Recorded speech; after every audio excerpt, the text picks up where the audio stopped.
fourth generation form, BMW's X5 demonstrates the brand's latest advances in technology, design and safety.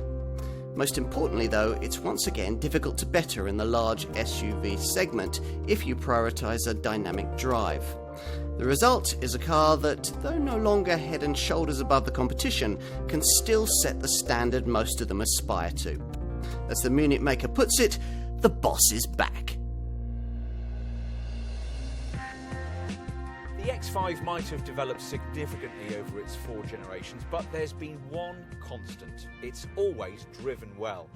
Whether anything weighing up to 2.2 tonnes in weight and nearly 1.8 metres in height can ever defy the laws of physics enough to match BMW's description of this model as a driver's car is another question. But there's no doubt that body control really is excellent for a vehicle of this kind. Refinement's excellent too. BMW's finally settled on the kind of standard damping setup that a modern-era mainstream X5 should have. A 2-axle air-sprung system that can adapt itself for either on- or off-road use. As for what lies beneath the bonnet, well, as before, most buyers are likely to choose the xDrive 30D variant we're trying here. It gets a revised 265 horsepower version of the straight-six single turbo 3-litre diesel used previously, combined with an improved 8-speed Steptronic Sport auto gearbox featuring wider ratios, slicker change electronics and even launch control. This volume variant records 45.6 mpg on the combined cycle and 162 grams per kilometre of CO2.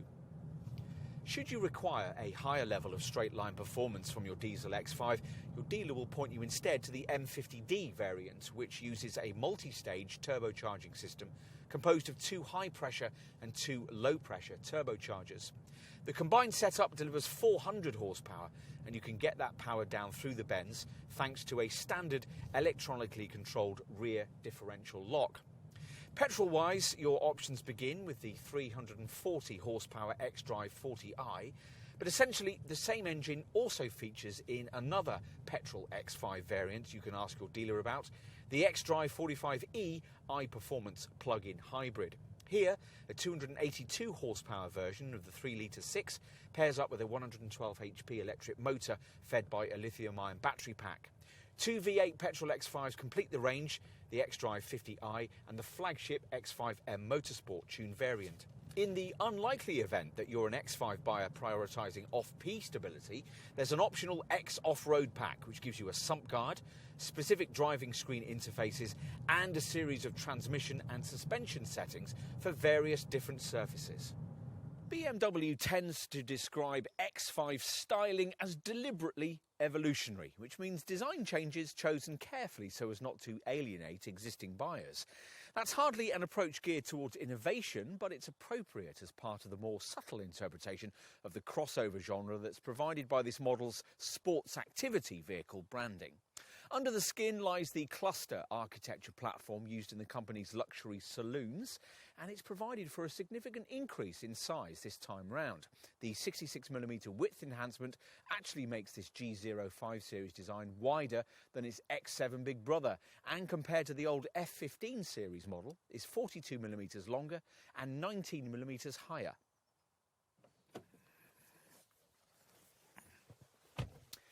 The previous generation model was already very nice to sit in, but here things feel more upmarket still, with a glut of more sophisticated and better incorporated digital screen technology. It's not as muted and deliberately understyled as an Audi Q7, nor as brash and in your face as the latest generation Mercedes GLE. Instead, it plots a middle way that for us hits the mark perfectly. You sit a fraction lower than you would in some other SUVs, which accentuates the sportier feel, gripping a lovely tactile 3-spoke wheel through which you glimpse instrumentation that's a model of class and clarity. After years of bringing us rather half-hearted digital instrument displays that weren't completely configurable, BMW's finally bitten the bullet and delivered here a decently sized and properly customisable instrument binnacle screen as part of its new Live Cockpit Professional package. That combines this 12.3-inch digital instrument cluster display with a centre dash infotainment monitor of the same size. All of it accessible via touchscreen, the usual lower iDrive touch controller and your voice, the latter element working via a new Hey BMW voice recognition system that most owners will find easier to get to grips with. Time to check out the rear, which is where you'd expect this 4th generation model's extra 42mm of wheelbase length to pay dividends. And sure enough, once you take a seat in the second row, you'll quickly appreciate the extra leg and shoulder space on offer if you've owned an earlier generation version of this car. Taking a third person back here is easier too, not only because of this reshaped body's extra width. The centre transmission tunnel's notably low, and the middle part of the seat base isn't raised uncomfortably, as is the case with some rivals. This G05 series model's upgraded size will also help if you're amongst the 40% of buyers who'll specify the optional third row seating. Another advantage of having the 7-seat option is that it entitles you to a more flexible second row bench with 10 degrees of backrest rake adjustment and 80mm of fore and aft seat-based adjustment. This two-piece tailgate is an idea that BMW borrowed from Land Rover when it owned the company a couple of decades back, and with this generation model, the Bavarian brand has got round to making the bottom section electrically powered as well as the top. Once everything's flat, up to 1,860 litres of space is freed up. For 2 decades now, the X5 model line has defined the kind of car a large luxury SUV should be. No other model in this class is so easy to transition into from a large luxury saloon. But once you've done so, all the crossover qualities that people look for in this segment are present and correct. The more assertive looks, the commanding driving position, the additional practicality, and the extra off-tarmac ability. It's all there, but in a car that can take on twisty tarmac with astonishing confidence for something so high and heavy. A benchmark then, just as X5s have always been.